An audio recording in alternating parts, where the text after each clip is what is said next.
Chapter 1. The Last 3 Credits.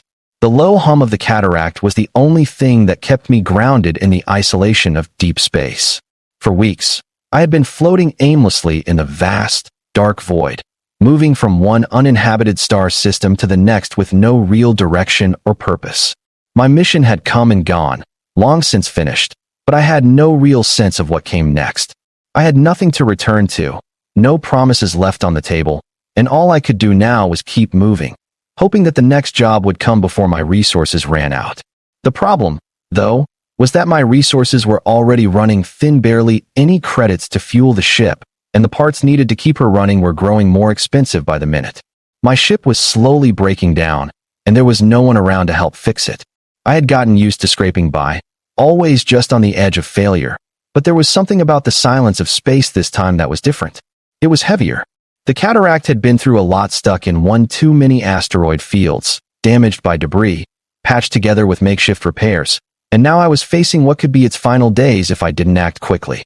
Sitting in the cockpit, the dusty control panel flickering dimly in front of me, I felt that familiar sense of dread creeping up my spine. The cockpit, though small, always felt like home to me. The low hum of the engine was a constant companion, the flicker of the light a rhythm to which I had grown accustomed. The metallic walls had seen their share of hits, scratches, and dents. The worn-out seat was molded to my body, shaped over years of sitting in it for hours at a time. The cataract wasn't pretty. It wasn't even practical anymore. But it was mine. The one thing I could rely on in this empty galaxy. Or at least, I had once believed that. I ran a hand through my hair, sighing, staring at the console in front of me. The glow of the screen showed just how much the ship had deteriorated in recent months. The engine was struggling, its readings all over the place. The life support systems were barely keeping up, and the fuel was rapidly running out. But more than that, it was the credits. 3 credits. That's all I had left in my account. 3 credits. A laughable amount for a ship that needed hundreds of credits and repairs, not to mention the fuel to get anywhere, let alone survive. A part of me, deep down, knew this was it. I couldn't keep this ship alive on my own anymore. I had pushed it too far. But still, the thought of letting go, of walking away from the only thing that had been with me through thick and thin for all these years, it made my stomach twist. I glanced down at the console again, the numbers glaring back at me, mocking me, the remaining funds too small to even make a dent in the endless list of repairs and issues that needed addressing. The engine sputtered again, throwing the ship slightly off course, and the metallic groan of the cataract echoed through the cabin. I reached for the control panel, adjusting the settings to keep the ship stable as best as I could. The ship creaked beneath me, its power slowly dimming with every passing minute. The rusted metal, once strong and sturdy, was now a shell of what it had been. It was as if the ship, much like me, was slowly dying. And I didn't know which one of us would give out first. My fingers hovered over the console again, pressing a few buttons in an attempt to get some response from the failing systems. Another screen blinked on, showing an even lower fuel reading. That was it. I had used up the last of the backup reserves on a jump I shouldn't have made in the first place. A reckless mistake. If I didn't find a way out of this soon, I would be stranded out here, in the middle of nowhere. Space didn't care about me or my problems. It didn't care if I survived or died. There was no one coming to save me. I had to save myself, but with only 3 credits left, there wasn't much I could do. I closed my eyes for a moment, trying to push down the panic rising in my chest. The world outside the cockpit was a swirling mass of stars, the dark stretches of space untouched by civilization. A few asteroid fields passed in the distance, and I could barely make out the shapes of distant planets. But the truth of it all was clear. I was alone. Alone in the vastness of the galaxy. The credits in my account were all I had left to make something happen. I could fix the ship, but that was all. With 3 credits, I would barely be able to patch the hole in the hull, let alone find the fuel to get somewhere safe. I could, at best, fix the ship enough to limp to the nearest station. But there was no guarantee I'd find a buyer for the few scraps I had left to sell. No guarantee that I could find a way to keep the cataract alive long enough to get off this godforsaken stretch of space. No guarantee that I'd be able to keep moving. But the alternative, sitting here, letting the ship die slowly in the void, was something I couldn't bring myself to accept. I needed to make a choice. I reached for the comm system, my fingers brushing the surface of the console. I pulled up a list of nearby systems, each one blinking with a faint hope. Each system was a possibility, a threat of opportunity, but the reality was that I had no real destination. I had never been picky, never asked for much. A job, a pay, something to keep me going. But with no ship repairs and 3 credits in the bank, I was staring at the same dead end I had been running from for so long. The thought made my stomach churn. Suddenly, the comm system pinged, a faint signal coming through, almost buried beneath the static of the failing equipment. I pressed the button to bring it through. At first, there was only a crackle, then a voice. "Help, please. Anyone. Hear this." The voice was muffled, panicked. It wasn't coming through clearly, but I could make out the desperation in the words. I need help, stranded. My ship, out here." The voice trailed off, and then the signal cut out. I leaned forward, squinting at the console. A distress call. That was the last thing I expected to hear, especially in this part of space. But I had no idea where the transmission had come from, and there was no identifying signal. Only the desperate plea for help.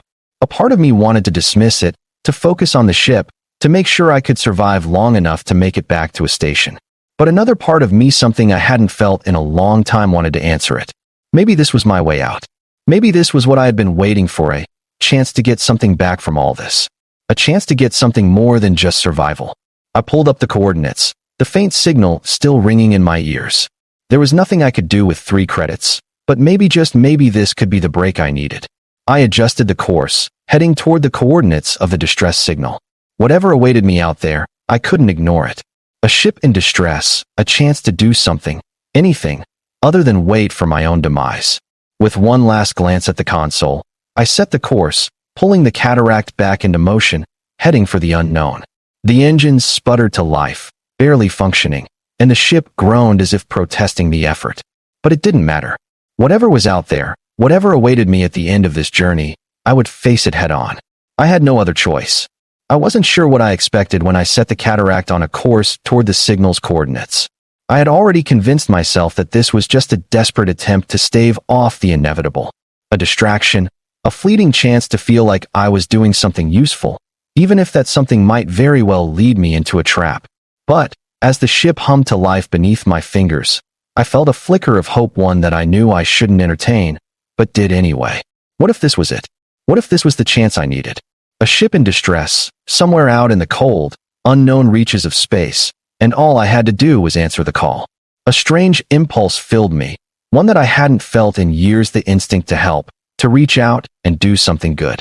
But that was a dangerous path in the galaxy I inhabited. Out here, there was no room for the sentimental. Out here, there was no place for morality or empathy. There was only survival. Yet, for reasons I couldn't fully explain, I was compelled to keep moving toward that signal. The idea of doing something more, of reaching out to someone who needed help, seemed to be a fragile thread I couldn't cut. As the stars blurred by outside the viewport, my mind raced. The cataract was struggling. Each shift in direction made the ship groan as though the very hull might tear apart. I had no illusions that this ship was meant for much more than scraping by, and every moment I spent in it felt like one more gamble. I could hear the soft hiss of leaking oxygen from somewhere in the walls and the occasional, unsettling creak of metal under pressure. This ship had served me well, too well, really, but it was on borrowed time, just like me. I adjusted the controls again, bringing up the comms panel. There was nothing new on the distress signal front. The message had stopped abruptly. It was strange, too strange to ignore. I had heard of ships out here that experienced mysterious transmissions, pirates, mercenaries, thieves, but there was something in that voice, something raw and frantic, that made my gut twist. A part of me wanted to pull back, to retreat to the safety of the quiet loneliness I had grown accustomed to. Another part of me, though, refused to leave this unanswered. The desire to find a way out of this unending drift was stronger than the fear that gnawed at me. With a sigh, I leaned back in the captain's seat, gazing at the dark stretch of space around me, the emptiness that seemed to stretch on forever.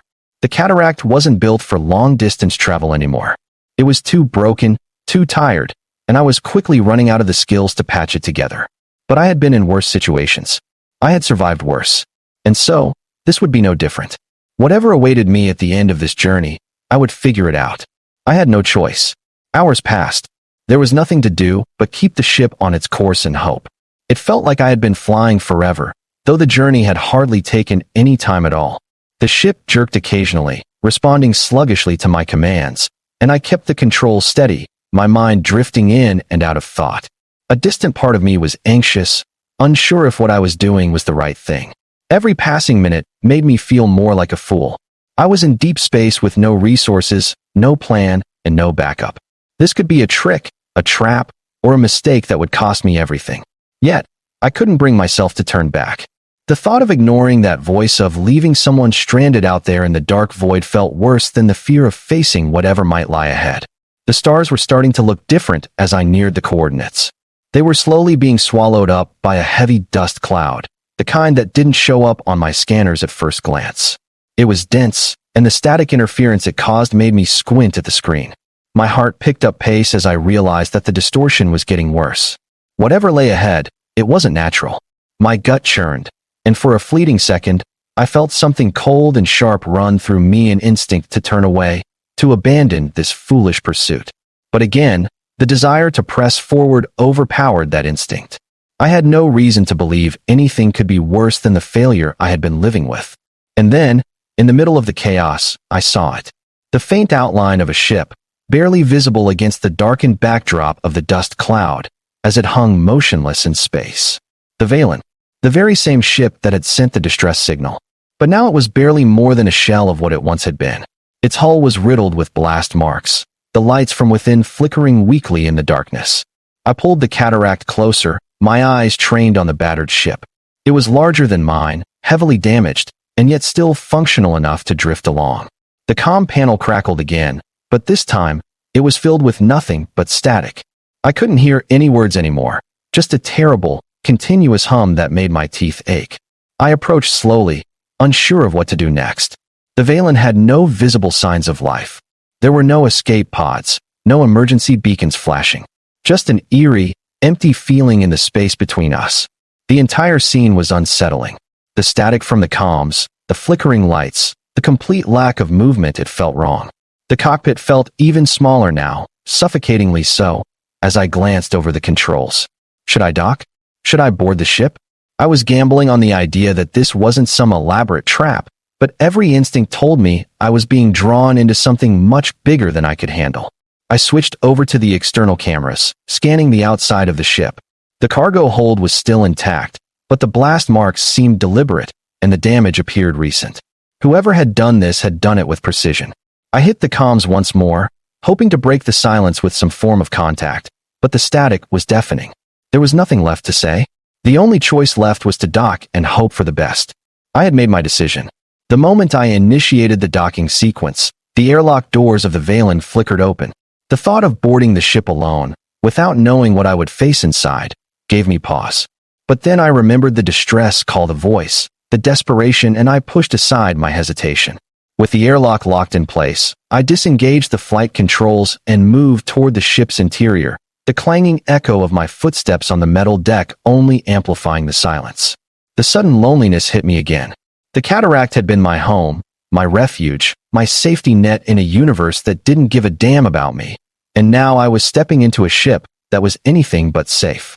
I pulled out my sidearm, just in case, though I didn't expect it to help much. The Valen's cargo hold was dark, the lights flickering erratically, and the temperature inside was freezing, even for the standard ship systems.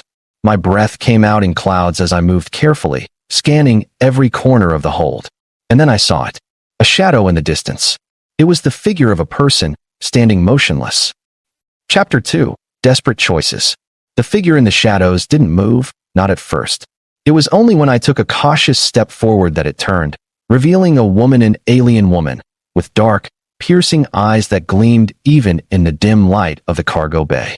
Her features were sharp, angular, and distinctly alien, though I couldn't place her exact species. She was small, almost frail-looking, but something about her presence made me hesitate.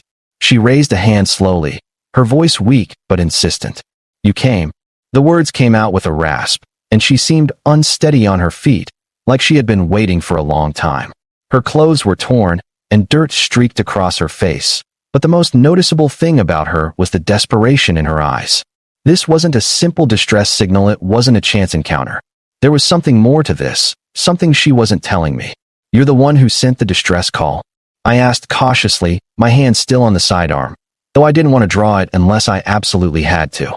She nodded, a weary smile crossing her face. Yes, I thought no one would come. Her voice cracked, and she swayed slightly, catching herself on a nearby crate. The Valen was attacked. Pirates. They were after the cargo, but we were left behind. I took a step closer, my eyes scanning the ship again, noticing the damage to the walls and cargo hold. It didn't look like a random raid. It looked calculated. Where is the crew? I asked. The alien woman's eyes dropped to the floor, her shoulders slumping in defeat. Dead? She whispered, the word barely audible. I'm the only one left. I hesitated for a moment. The cargo you mentioned, what was it? Why were they after it? Her gaze flickered to me, her eyes filled with both fear and something else I couldn't quite place. I can't say. Not yet. They'll be back, though. They're still looking for me. I studied her for a moment, weighing the options. My 3 credits didn't mean anything now. I had been pulled into something much bigger. This wasn't just about survival anymore.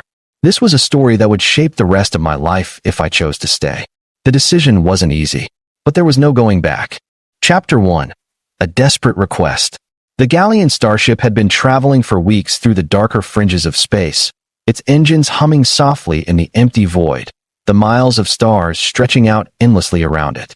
It was on one of these long, tiresome journeys that Dr. Gavin Holt found himself grappling with a sense of deep emptiness, his once thriving career as a scientist now nothing more than a long-forgotten memory. His time spent in the quiet, sterile cabin of his ship had become a routine wake-up, check instruments, make calculations, perform experiments, but it was all mechanical. It had become the life of a man who had nothing to look forward to, someone whose soul had been weighed down by the monotony of his existence. It had been years since he left Earth, and even though he had traveled across many worlds, studied different species, and interacted with various cultures, he had never felt more alone. The stars were beautiful, the planets fascinating, but none of it could fill the void that had grown inside him. There was no warmth in the coldness of space, and nothing he did could erase the deep ache in his chest. What was once a dream had turned into a never-ending cycle of solitude and emptiness. Dr. Holt wasn't a bad man. He had just become weary. He had chosen to become a part of the intergalactic research program years ago to explore the unknown, to discover new life, and to expand humanity's reach beyond the limitations of Earth. But now, as he stared out into the infinite blackness, all he could see was his own reflection in the window, alone, surrounded by the beauty of the cosmos but unable to touch it. He was a man running from something he couldn't name, a man who had abandoned his roots to dive into the unknown. Yet, in the end, he had found only a hollow version of life, one filled with experiments and data, but lacking the connections that made the human experience so rich. It was in this state of deep reflection that a sudden blaring alarm broke the silence of the ship, snapping him out of his reverie. His heart skipped a beat as he rushed to the console, his hands shaking slightly as he tried to process the data coming through the sensors. A distress signal. It wasn't uncommon to pick up such signals out here in the far reaches of space. There were plenty of rogue ships, pirates, and outposts that went dark, but this one was different. The transmission was not only urgent, but also strangely human. The voice was calm, yet tinged with desperation. It was fragmented, distorted by interference, but the message was clear enough. Someone was in trouble. Dr. Holt's mind immediately went to work, running through calculations to pinpoint the source of the distress signal. He tapped the console rapidly, fingers moving with practiced speed.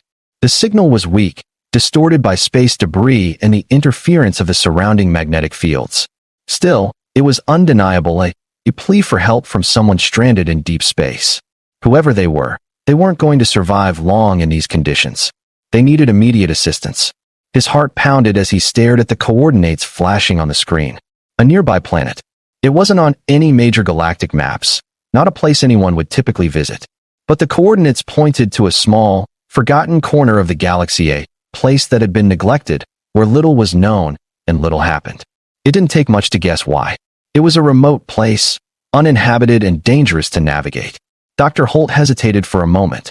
The decision to help was not an easy one. He was no hero. In fact, he had spent most of his life trying to avoid conflict, preferring the solitude of his research and the safety of his ship to the chaos of human interaction.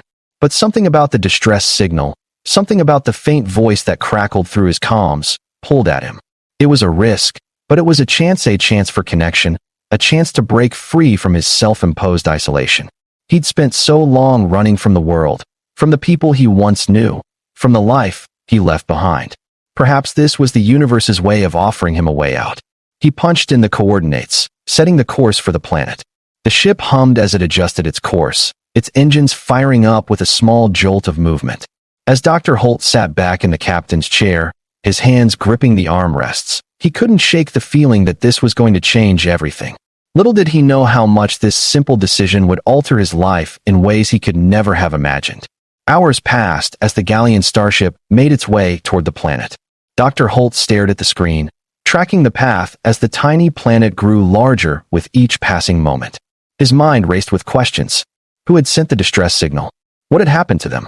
He knew it was probably another stranded traveler or a ship in need of repairs, but there was an odd tension in the air. The message had been too urgent, too desperate for him to dismiss. The planet loomed closer, its surface covered in thick, swirling clouds.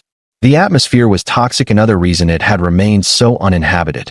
It was a place that only the brave or foolish would venture. And yet, here he was, navigating his ship toward it without a second thought, driven by something he hadn't felt in years, the desire to help. The ship entered the atmosphere, shaking slightly as it descended through the thick, choking clouds. The view outside was a swirl of gray and yellow as the air grew thicker, the temperature rising. He could feel the heat building up in the cockpit, the metal of the ship growing uncomfortably warm. It was clear this planet wasn't welcoming, but he was close now, and he couldn't turn back. Dr. Holt activated the comm system, hoping to establish a connection with whoever had sent the distress signal. A crackle of static filled the room, and then a voice broke through the noise, soft, strained, and filled with desperation. "Please, I need help." The voice was faint, distant, but it was unmistakable, an alien voice, pleading for assistance. It sounded female, fragile, almost childlike in its tone. But there was an urgency there, a fear that prickled the back of Dr. Holt's neck.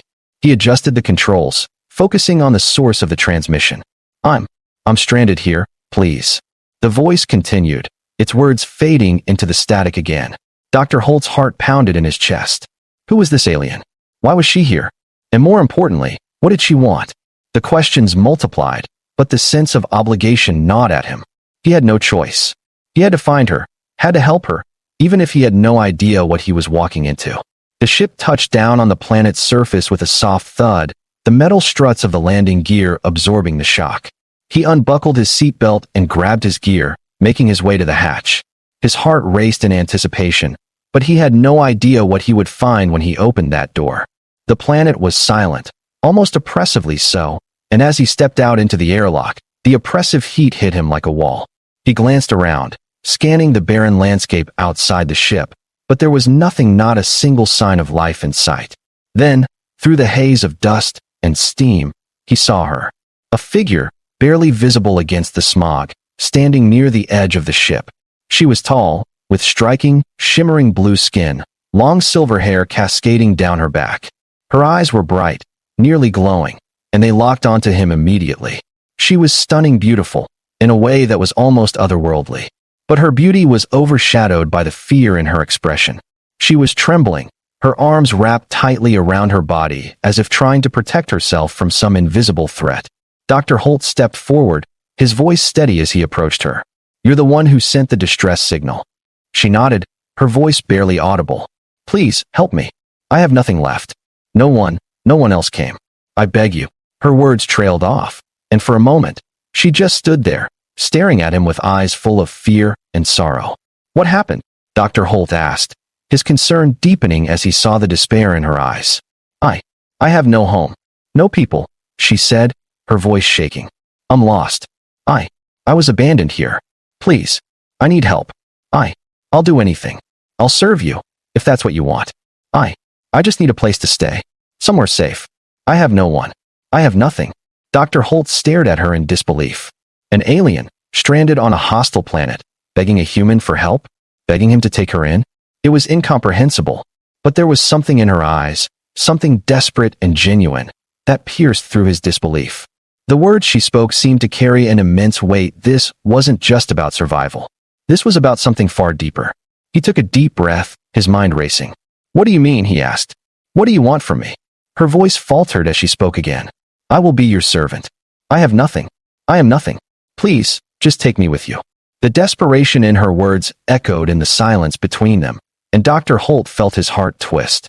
The truth was, he had never expected anything like this, an alien begging for refuge. But there was a sincerity in her plea that he couldn't ignore. He hesitated for a long moment, unsure of what to say. And then, the words came. "All right," he said softly. "I'll take you with me. But you have to understand, I don't know what I can offer you. I can't make promises." She nodded, her eyes filling with tears. "Thank you. Thank you so much. You don't know what this means to me." And in that moment, Dr. Holt understood. This was no longer just about him. It was about offering her a chance, a future, a place to belong in a universe that had cast her aside. A chance to begin again. And so, they left that barren planet together, two souls bound by desperation and the hope of a new beginning. Dr. Holt helped the alien woman into the ship, watching her closely as she stepped through the airlock. She moved slowly, cautiously, as if the simple act of walking into the Galleon starship might cause her to shatter. Her face was pale, though her striking eyes shimmered with a quiet intensity that betrayed her true strength, hidden beneath layers of vulnerability. As she settled into one of the seats, Dr. Holt glanced at her again, noticing the fine tremor in her limbs, the way she gripped the armrest as if it was the only thing keeping her from falling apart. The air in the cockpit felt heavier with each passing moment, filled with the weight of unspoken questions. This alien, this beautiful and desperate woman, had just placed her fate in his hands, and he wasn't sure what to make of it. "What's your name?" Dr. Holt asked, his voice softer now, the hardness of the previous moments melting away into something closer to curiosity. The woman looked up, meeting his eyes with a gaze that was almost too intense for comfort, but at the same time, there was something gentle about it. She hesitated, clearly searching for the right words. Her lips parted, then closed again, her mind perhaps trying to make sense of her new situation, unsure of how much she could trust this human who had taken her in. Finally, she spoke. "Lyra," she said, her voice barely above a whisper. "Lyra of the Ryderians." Dr. Holt nodded slowly, processing the information. He had heard of the Ryderians, an ancient race, known for their beauty, their intelligence, and their connection to the vast energies that filled the universe. They were said to be rare, almost mythic, with a culture deeply rooted in exploration and understanding of the cosmos. Yet, the last time he had heard about them, they were still a thriving civilization, rich in technology and knowledge. To hear Lyra's words, to see the way she trembled in front of him, it didn't make sense. A race as advanced as hers couldn't possibly have fallen so far. And yet here she was, a beautiful, lost alien, with nowhere to turn. "Why? Why were you left behind?" Dr. Holt asked, his curiosity getting the better of him. The question had been burning at the back of his mind since the moment he first saw her. What could drive someone like her to this point? Her eyes darkened at the question, and a visible sadness passed over her face. She pulled her knees to her chest, curling into herself, her silver hair cascading like a veil over her shoulders. She took a deep, shaky breath before speaking, her voice tinged with the weight of a painful past. "I was cast away," Lyra began, her words slow, each one heavy with emotion. "My people, they no longer wanted me. I was different. They said I was a burden. I had nothing to offer. They left me on a planet, abandoned with nothing but my memories." Dr. Holt's heart twisted at the rawness of her admission. Abandoned. By her own people. The story was painful, but it was all too common in a galaxy full of war, betrayal, and alien cultures where empathy often took a backseat to survival. He could see the cracks in her story, the unspoken parts of it, the parts that were too painful to articulate. But Dr. Holt didn't push her for more. She had shared what she was willing to, and it was enough for now. He sat across from her, giving her the space she needed. The quiet hum of the Galleon starship filled the room again as they drifted further away from the forsaken planet. He adjusted the ship's navigation system, setting a course toward a known space station. He wasn't sure what would happen once they arrived. He wasn't even sure how long she would stay with him. But in that moment, he understood that the path ahead was uncertain for both of them.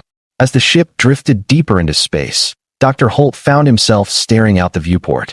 The stars were quiet, as they always were. Yet for the first time in a long while, he felt a shift within himself, something he hadn't experienced in years, a connection. It was fleeting, but it was real. He had offered this stranger, this alien, a chance at survival, and in return, he felt something stirring in him, a spark of hope that had long been extinguished. The galaxy was vast, full of dangers and wonders beyond imagination, and yet, in this moment, with Lyra aboard the ship, he realized that maybe, just maybe, he wasn't as alone as he had thought. Chapter 2. A New Beginning. Days passed in a strange quiet. The Galleon starship moved steadily through the endless stretches of space, its engines humming steadily, yet the atmosphere inside the ship was anything but still. Dr. Holt could feel the weight of his decisions pressing on him every day, but it was in the subtle moments that things began to shift. Lyra, the alien beauty he had so unexpectedly taken in, remained a mystery in many ways. She had been surprisingly compliant, quiet yet receptive, and Dr. Holt noticed that every time he glanced at her, she was watching him, not in a way that felt invasive, but with a sense of curiosity and awe. It made him uneasy at first, but over time, he realized that she wasn't just studying him, she was simply trying to understand the strange creature who had chosen to help her. It was strange how quickly their lives had intertwined, two strangers in the vastness of space, brought together by fate or perhaps something greater. Lyra would sit in the cockpit with him sometimes, watching the stars pass by, her wide eyes fixed on the cosmos, as if she was looking for something she had lost. Dr. Holt would attempt conversation, offering tidbits of information about the galaxies they passed, the new worlds they were heading toward, but Lyra rarely spoke unless spoken to. When she did, her words were soft and deliberate, as if carefully choosing each one before letting it escape her lips. But over time, she had begun to open up more, especially when she spoke of her people, of her lost world, and of the strange and ancient technology she carried with her. "We were once great explorers," she told him one evening as they watched a moonrise from the observation deck. "We charted the stars, found new worlds, and learned from all the species we encountered. We valued knowledge above all else, and our people were admired for our wisdom." Dr. Holt listened intently, his curiosity piqued by the richness of her history. It was fascinating, hearing about a civilization that had once thrived, only to see it crumble under the weight of its own hubris. "What happened?" he asked softly. "Why did they abandon you?" Lyra's gaze darkened, and for a moment, Dr. Holt thought she wouldn't answer. Then, she spoke, her voice quiet but steady. "They said I was a failure. I was born with abilities that scared them, abilities they couldn't control or understand. I could sense things that others couldn't. I could read energy, feel the currents of the universe flowing through me, and I could manipulate them in ways that were unnatural to them. They didn't understand it. They thought it was a curse, and they cast me out." Dr. Holt sat in stunned silence, trying to process what she had just revealed. An alien with abilities beyond even her own people's comprehension?